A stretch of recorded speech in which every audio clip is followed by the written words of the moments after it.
So many people have been talking about this shortage of resources in IT and security in particular. I think that AI is going to change some of that, but we definitely are going to need very knowledgeable and experienced resources to ask those right questions. Zero risk is somewhat of a misnomer. We look at both threat actors and they're always there. They're not going away. So you have to make sure that you're changing with the landscape. And so AI is new, quantum computers are up and coming that are going to be more commonplace. So be ready for those. Don't sit back and wait. It seems like we're such a reactive society, especially when it comes to a security incident. We need to get more on the proactive side. Welcome to the EM360 Tech podcast, where we have a weekly conversation with people who are impacting the enterprise tech landscape. My name is Shubhangi Dua, an editor and tech journalist at EM360 Tech. Today, I'm joined by Brian Marlett, the Chief Regional Officer at CyXL, and we are here to discuss the complex intersection of geopolitics and cybersecurity. In this episode, we'll talk about the changing threat landscape, the challenges of maneuvering international regulations, and the vital role of risk management in this increasingly interconnected world. Welcome, Brian. How are you doing today? Great. Thanks so much for having me. Before we begin, would you like to tell me a little bit about yourself and how you became part of CyXL? Sure. I have over 30 years of experience in IT and cybersecurity. I have held many different roles across the IT landscape, but I really found myself enjoying the cybersecurity space. And so over 20 of those years are in cybersecurity. I've held roles as engineer, architect, analyst, all the way up to CISO. And so that's kind of what brought me to CyXL, was really the merger of legal, geopolitics, and cybersecurity. So I find that's really a needed mix for most of our clients today. That makes sense, especially with more related to data, but with a lot of GDPR regulation violations over cybersecurity, especially Meta has faced in the past year. I feel like it's increasingly important to talk about the geopolitical aspect of it all today. So the global regulatory landscape for cybersecurity is becoming increasingly complex and fragmented, with different jurisdictions adopting a variety of approaches. Can you tell me about some of the latest cybersecurity regulations and how they're impacting enterprises globally? Because I feel like we hear so much about cybersecurity regulations, but they're constantly changing with advancing technology. How can we keep up with them? How to make it easier for enterprises? That's a great question. And I think that's become very difficult depending on your size of business, what industry you're in. DORA is probably the most recent, the new EU regulation. And, it's all about digital resiliency and how do I keep my cybersecurity and my business running and protected? You've got the Security and Exchange Commission regulation that really went live last year. And, that's mostly for US businesses, but really any business that is on the stock exchange and a public company globally. You have state national regulations, which are really global. Everybody's building their own privacy regulation. And so that's becoming really difficult for most organizations. And then now you're starting to see new AI regulations. And so while all of these regulations really drive security and data protection, what organizations need to understand if they choose not to meet these regulations is most of them lead to fines. And so with a lot of these regulations overlapping, those fines overlap too if you have a data loss. So that's where it becomes really important to stay focused on what regulations are relevant to you. So if you're a global company, you probably have a lot of different regulations you have to apply to. If you're more of a national or regional company, maybe not as many, but there's still a lot of activity that needs to be accomplished to stay secure. Okay. And how do we keep up with some of these regulations? And if you want to highlight some of the most critical one that a global enterprise should be mindful of today? Yeah, I would say privacy is probably the most critical. Most fines come with how many records are lost. So the larger the company, the more potential for loss. But the larger the company, the more financial backing that you have to support the cybersecurity needs. So to really stay up to speed, it's having the right individuals, whether it's your regulatory compliance team, your legal team, really focused on what those changes are and staying up to date with them, but not just, as they go live, but as they're being published, because generally you have a period of time to meet those requirements before the requirement goes live or the legislation goes live. So, really focus on getting in early. Don't wait till the last minute, and focus on getting updates done early on so you're ready when those regulations go live.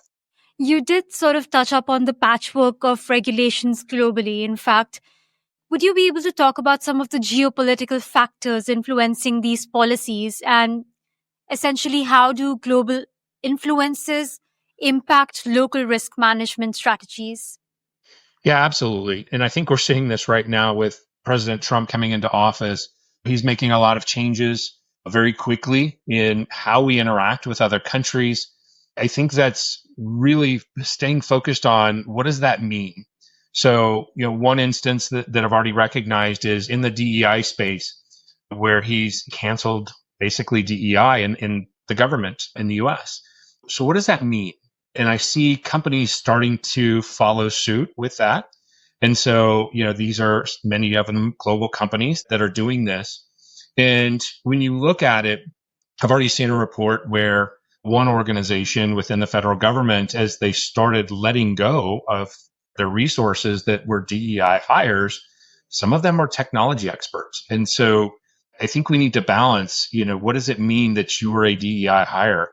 And at the end of the day, having different trains of thought, different, aspects, different life experience, I think brings a different approach to how we look at technology and cybersecurity and data protections. So having that diverse set of resources actually helps us out in many cases. And so I think we need to not throw the baby out with the bathwater on this topic, but really look at the resources and understand the values that different ideas bring to the team.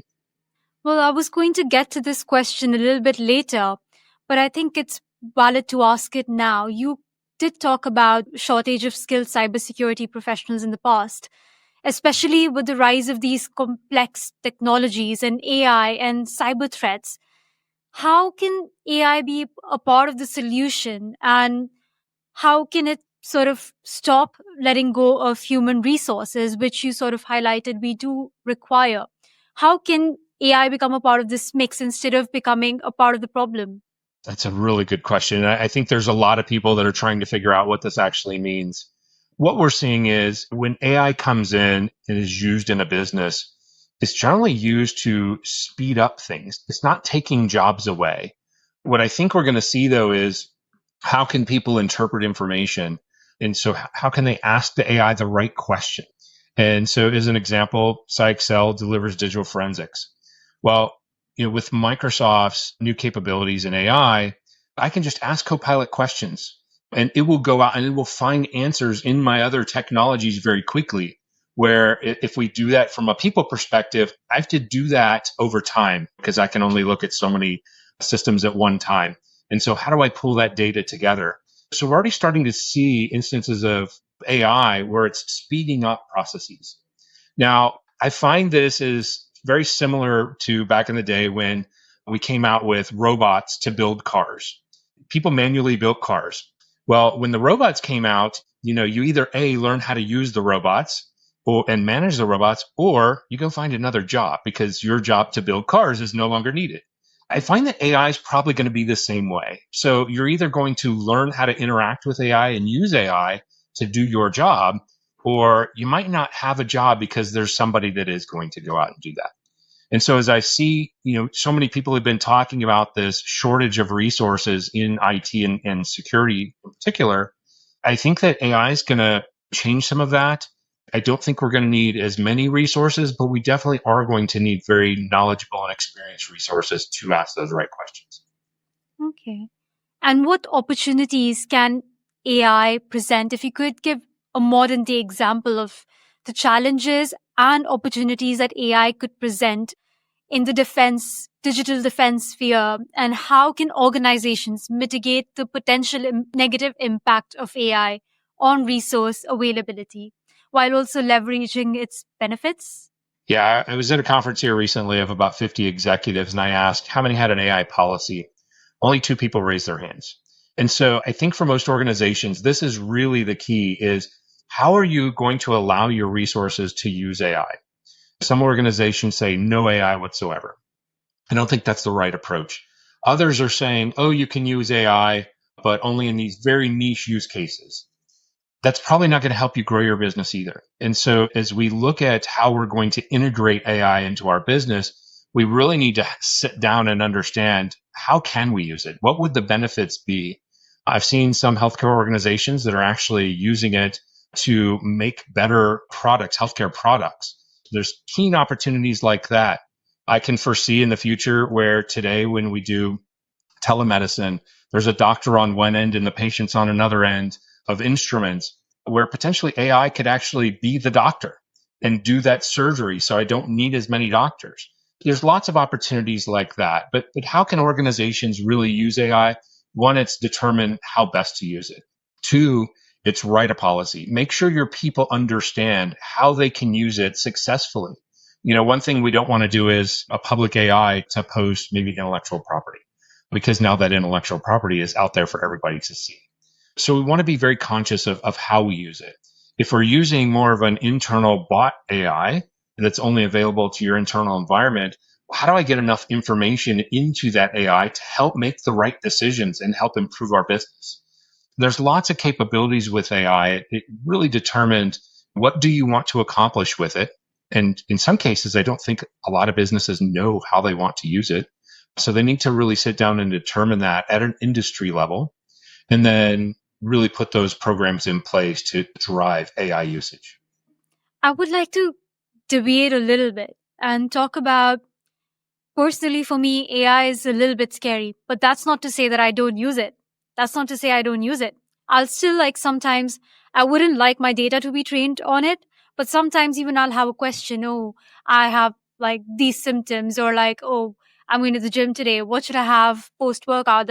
And I'll list my dietary requirements. And I know I shouldn't be doing that because I'm technically training my personal data on AI. So it is a little bit scary.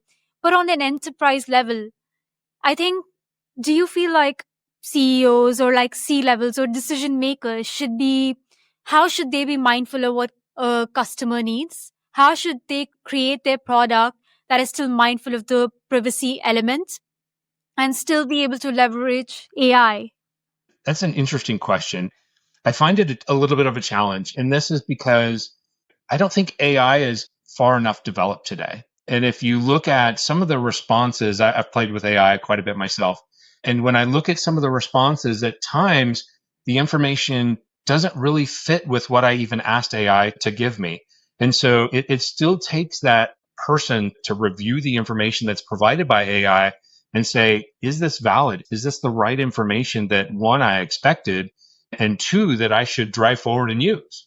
So as you talk about a senior executive actually using AI to make those decisions, I don't think it's the right approach just to ask questions, get a response, and say, okay, here's my answer.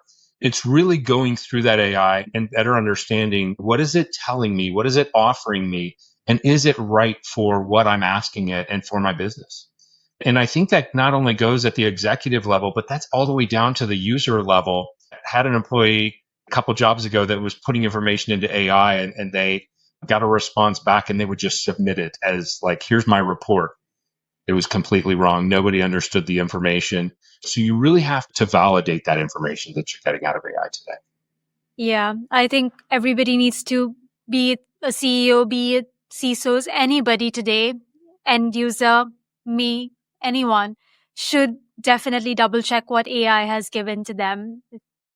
So if we circle back to cybersecurity, many organizations operate under the misconception of achieving zero risk. How can enterprises realistically assess and manage acceptable risk in today's dynamic threat environment? I think zero risk is somewhat of a misnomer. We look at both threat actors and they're always there. They're not going away. I don't think there's really a chance of zero risk unless you have a business or a company that's disconnected from the internet and you're the only employee. To really drive risk down of your organization, you need to do three things. First, you need to pick a cybersecurity framework. These really help to guide you in your cybersecurity journey and put controls in place to meet these requirements. To identify risk and threats to your organization. Every industry is different.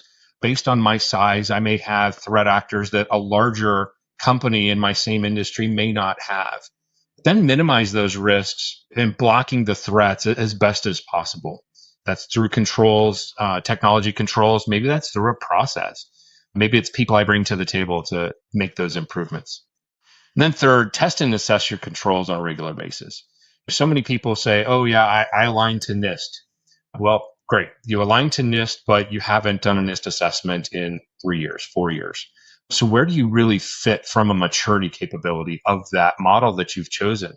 And so continuously reviewing it and updating it, and then map that back to your controls or to your compliance requirements. Do I meet my compliance requirements through just that standard framework? And if so, great. What am I missing? Do I have some gaps?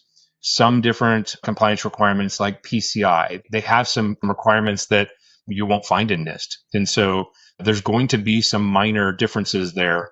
But then really test, when I say test and assess the controls, do risk assessments, on a regular basis, pen test, tabletop exercises. These shouldn't be just check the box exercises. I need them for my insurance or, I need them for a regulator. No, take that information and take it to heart. And when I say do these tests, don't necessarily just do them yourself. Bring in a third party to get a different view. When you're doing your pen test, maybe pick a different pen test vendor every year or two. So you're getting different ideas, different approaches to that pen test, which they may find new things. I've worked with many different pen testers, and 1 year I had a pen test and they found something that was 3 years old. Well, I had a pen test 2 years in a row before that and they didn't find it. So you're gonna find vendors that are gonna find things that others won't. And then once you improve that maturity against the framework, drive continuous improvement. Don't just get stagnant, because cybersecurity is not changing. So you have to make sure that you're changing with the landscape. And so AI is new, quantum computers are up and coming that are going to be more commonplace. So be ready for those. Don't sit back and wait. And if we have to talk about it from a geopolitical perspective, would you mind spotlighting some sort of examples of maybe countries or organizations across the globe who are already tackling this very well? I find, a lot of your European countries, especially with GDPR, there was so much change in GDPR that companies had to invest heavily. I worked at one myself that we actually divested our European companies because it was so expensive to actually meet GDPR regulations. But I find countries, have really taken the time and effort to meet those requirements. Of course, in the US, I think people are scared of regulators. And so in the US, you'll find that people are meeting their regulatory compliance requirements pretty strictly. And, as we see that the new HIPAA regulation, the security rule that is getting updates right now, I think that's really going to drive healthcare and life sciences organizations to improve their security capabilities. When you look at China, I think China's doing a really good job. Their security policy that they have for organizations in China are doing really well. It's really when you start talking about smaller countries that are pushing heavier regulations, I think it's difficult. And really where you're seeing the change, it may not be on a geopolitical level, maybe just on a corporate size level. I find smaller businesses have harder times or really don't even understand how cybersecurity will impact their business. Whereas larger organizations, of course, they know they have so many regulatory requirements. And so that's where the big change comes in. But when you look at countries, maybe in South America, that some would call third world countries, I think they're going to have a harder time actually delivering on cybersecurity when technology is not necessarily a main staple of the country. And so in those countries where there are making regulations around technology and cybersecurity, which every country really needs to, some of those organizations in those countries just aren't going to be able to meet those requirements. Even to I would go on to say that it's not even just about enterprises anymore. Like phishing attacks, they're so becoming increasingly common, especially in South Korea and India. I've heard so many cases recently. And I feel like every individual, be it from the smallest enterprise to the biggest one, has to be so careful, because one compromise can lead to a major, major attack. No, I agree with that. And I mean, people see it on their personal emails as well. And I think this is probably the biggest concern as we look at different threats around the world. There's some new threats that are coming, but it's really the older threats that are the problem. It's ransomware, it's phishing attacks, it's social engineering. It's those common aspects that we see all the time that are driving to the ransomware and the business email compromise. And so until we get people solved, which I think is a hard problem, we're always going to have these different threat actors taking action against companies, no matter what their size. I get emails all the time saying, "Oh, I know you do bad things, pay me money." So I know it's somebody that's just grasping at straws. So there are those threat actors, but I think that's the problem. How much can we train an individual? And you talk about, we have cybersecurity awareness training every month. Great. But you still have people clicking on phishing emails. Why is that? I think we're in a click happy society where everybody wants to do the right thing, and they're in such a rush that they want to click on everything that comes their way to make sure they either do or don't need to do whatever it's going to tell them. So that's where we have just a mental mindset that I think people need to stop when they look at their technologies. And that's going to be, I think, ongoing for a really long time, just because people don't take the time. So true. What are some of the most concerning new cyber risks you're observing, and how can organizations proactively identify, assess, and mitigate these threats before they escalate into significant incidents? And if you could give some industry specific challenges, that would be amazing. Yeah, absolutely. And so, of course, there's the operational technologies, OT type environments that are starting to see bigger impacts. These are more country type infrastructure, power, water, things like that. So the big challenge is historically, we haven't really put security around those controls. And I think there was a change, at one point here, probably around 10 years ago or so, where you had like SCADA systems and you had all these industrial control systems. They, one, were not connected to the internet. Two, they were their own special operating system, most of them Linux or Unix that most people didn't hack against. And so they were fairly well protected, somewhat security by obscurity. Well, nowadays, a lot of them are on Windows based systems. And so they're more common. They're connected to the internet because you have people in multiple locations managing different sites and so on. So I find those are really the concerning ones. And so getting somebody to come in to understand cybersecurity in those organizations where they never had to really worry about it before, I think that's what's really going to drive change. Now, going back to my previous statement, I don't think we're seeing a ton of new types of attacks. It's really the business email compromise and the ransomwares that we're seeing in the marketplace. So those probably hold 80 to 90% of all incidents. And so if that's the case, then I think we need to go back to basics and really understand, why can't we figure this out? So for most organizations, it's continued training, but have conversations with your team members as well, your employees, because there's something that they're not getting. In some cases, I've done this previously myself as a CISO. I've seen other organizations do this as well. You're going to have repercussions as people clicking on phishing emails, whether it be your phishing campaign or a live phishing email. Because if you look at it from a risk perspective, the risk is you're going to upset an individual because you're going to have to lay off an employee. The opposite end of that stick is I could lose millions of dollars to my business, potentially even shutting my business down. So which side of that risk do you want to live on? Do you want to shut your business down and all your employees lose a job? Or do you want to take action on that person that's actually driving risk to your organization? I think companies need to really take a hard look at that. I hear a lot, well, that doesn't fit within our company culture, and losing millions doesn't fit within your company culture either. You have to kind of pick one side or the other, unless you can train your employees to never click on phishing emails. It's like, in fact, from the management level to the most basic level in an organization, it seems like there really has to be a focus on hiring the right kind of people who are not just smart, but do fit in with the company culture and are trustworthy enough to not just fall prey to these attacks, but at the same time to not deliberately do that. So that's very tricky to navigate.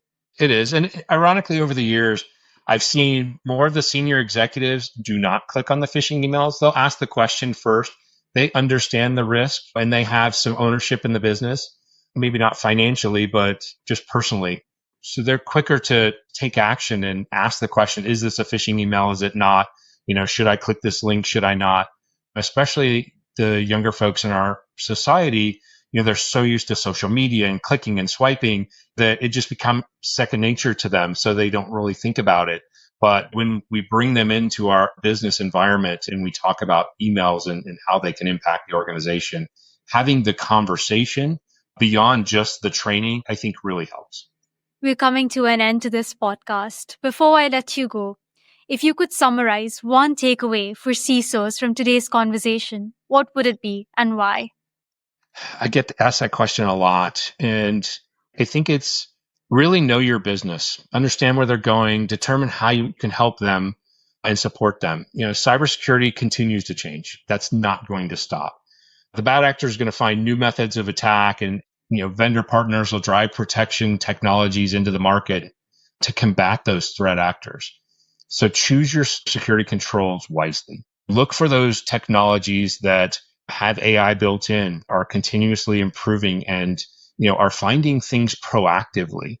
It seems like we're such a reactive society, especially when it comes to a security incident.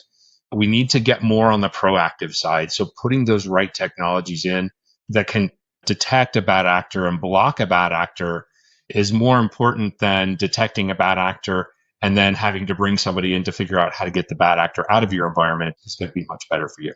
That was great, Brian. Thank you so much for joining us today. I really appreciate you coming on. Also, thank you to everyone listening. We hope you took away a lot from today's podcast.